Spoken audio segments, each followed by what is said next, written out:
और महाराष्ट्र के जो कृषि मंत्री थे पाटिल, वो उसके अध्यक्ष थे और मैं उस कमेटी का एक मेंबर था।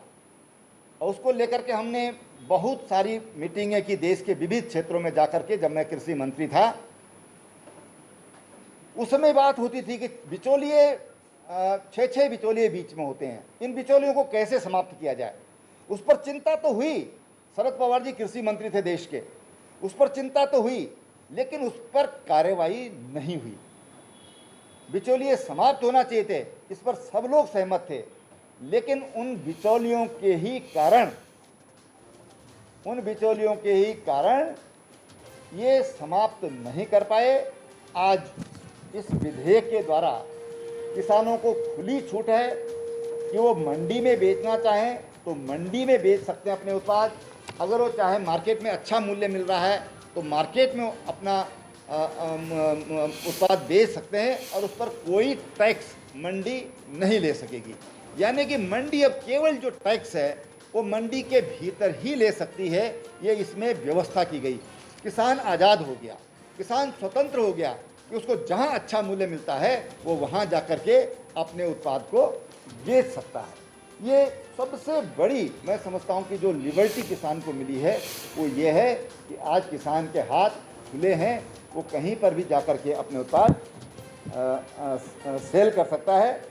अब बिचौलियों से वो मुक्त हो जाएगा इस विधेयक के पास हो जाने के बाद।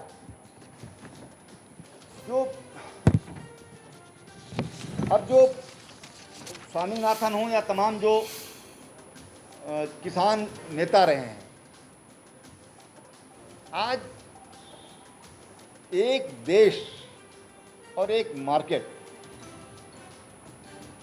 एक देश एक राशन कार्ड की तरह, जीएसटी की तरह आज किसानों के लिए पूरा देश ओपन हो गया है।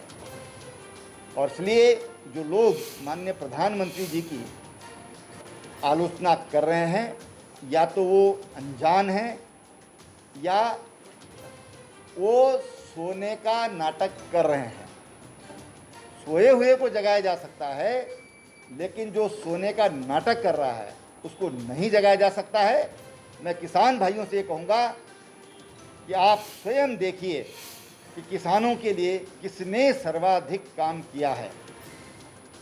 किसान भाई सब जानते हैं, सब समझते हैं कि ये कुछ दलों का राजनीतिक स्वार्थ के कारण अपने।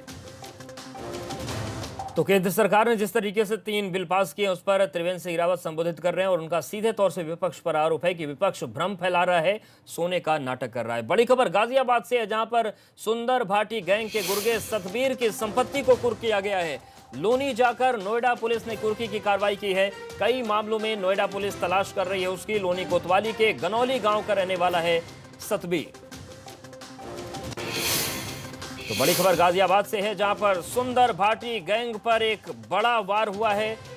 सुंदर भाटी गैंग के गुर्गे सतबीर की संपत्ति को कुर्क किया गया। लोनी जाकर नोएडा पुलिस ने कुर्की की कार्रवाई की है और कई